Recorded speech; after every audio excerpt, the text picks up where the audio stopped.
Start out by cutting out the circles from your previous painting project, and you're going to glue them onto a black piece of paper all along the top so that they go off the edge of the top and the sides and they overlap each other. When you're done gluing them, flip your paper over and trim the extra off the back without accidentally cutting any of the black construction paper. So when you flip it over, your sky will be these overlapping circles that go right off the edge of the page and fill the entire sky.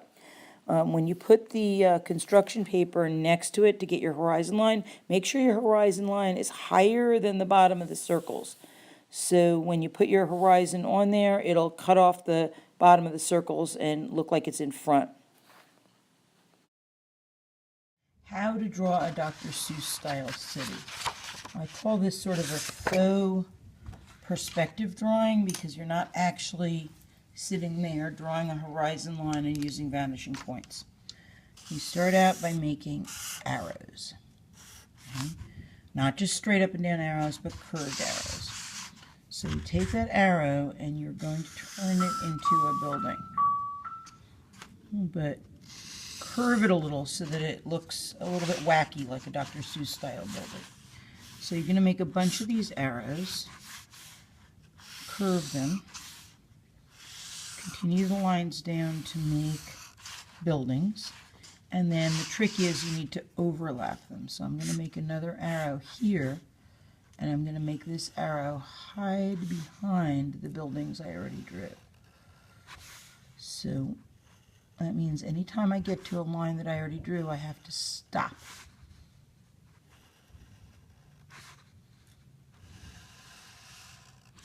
You're going to make your city densely packed with these buildings.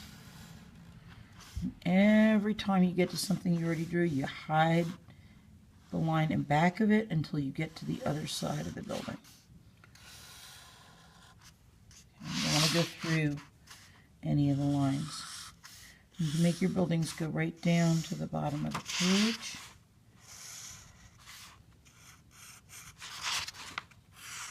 All the way down to the bottom.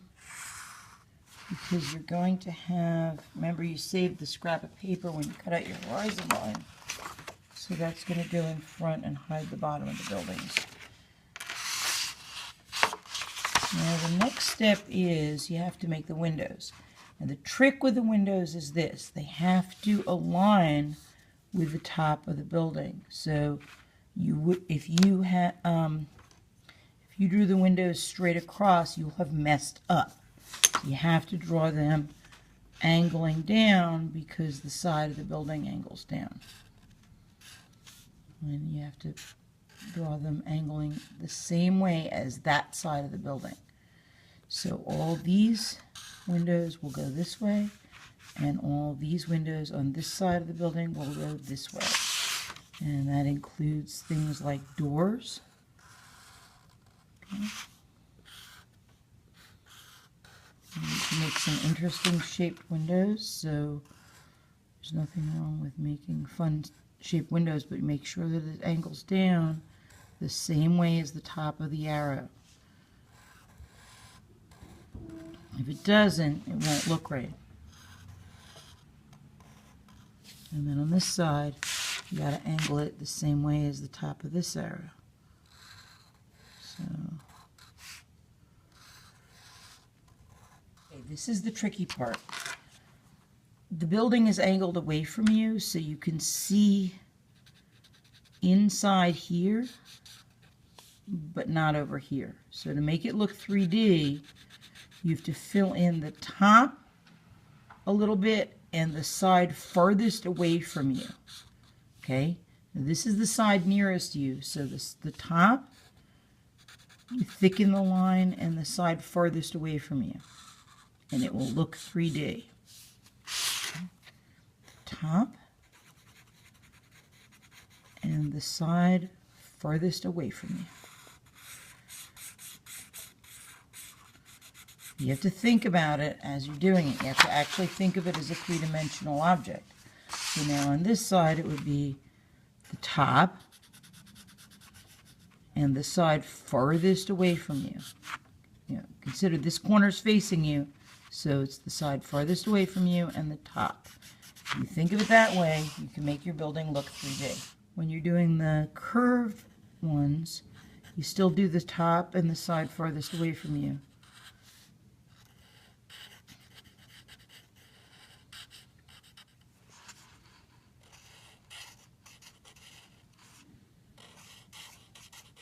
The reason why you see the top is because you're looking up at the building. There's skyscrapers. So you see the tops of the insides of this side of the building. The side farthest away from me will be this side, and there's the top. On this side of the building, the side farthest away from me will be this side, and then there's the top. So it's whatever side is farthest away from this line, because this is the part of the building that's closest to me. Now, when you get to the roof of the building, you can have a little bit of fun. You don't have to just do box-like buildings.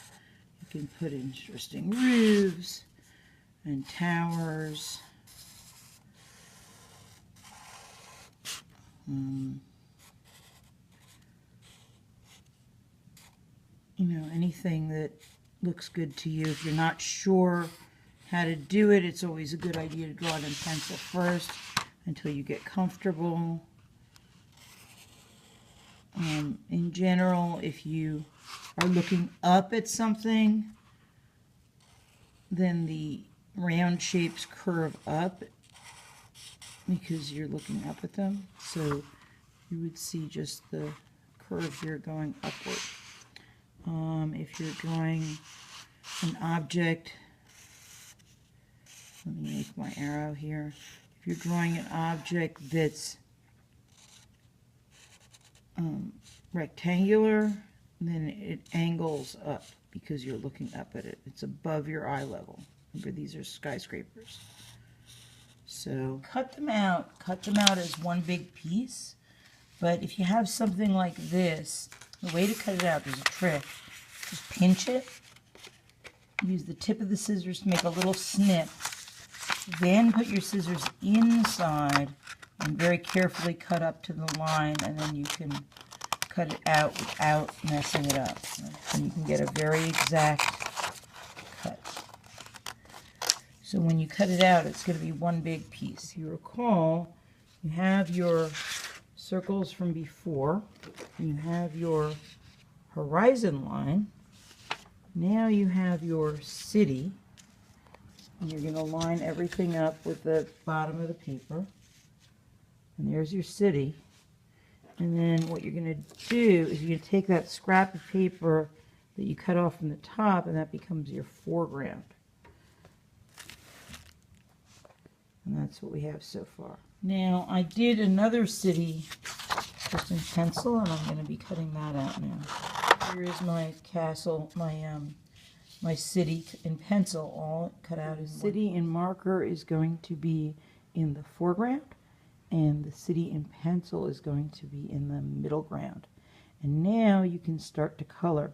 And what you're going to do is the city in marker, you're going to color with marker, and the city in pencil, you're going to color with colored pencil. So it looks farther away and less bright and softer. So here is the city in the foreground colored in with marker, the windows, and the city in the background colored in with colored pencil, the windows. So you see how the one in the foreground jumps out at you, it's brighter, and the one further away is a little softer, so it sort of fades off into the distance. When you color with colored pencil, follow the angle that the side of the building is at, and color evenly all in one direction. You don't want to color sloppily, and you don't want to scribble scrabble, or you want to make sure you're going in the correct direction so that it enhances the three-dimensional look of the building. Okay, and then I would go to this side, and I would color at this angle, staying inside the area. When you color with marker, again, you want to go in the correct direction that the building is in, but you're going to use the broad wedge tip of the marker. So kind of line it up with the edge of the building and go in that direction, just all in straight lines. Even if you miss a few spots and it's a little white here and there, it'll just look like the building's made of bricks and it's just the lighter part of the brick, so it'll look okay because you're coloring in the correct direction, the correct angle that the building's at. If you do want to fill in the spots and you want to go in a second direction and you want to go up and down, also follow the form of the building. Follow the curve of the side of the building, and it'll help your coloring look more realistic in 3D. I haven't done coloring it yet, but you can see how the bright colors here pop out and the duller colors here of the colored pencils sort of fade off, and how it helps to enhance the three-dimensional quality of the picture.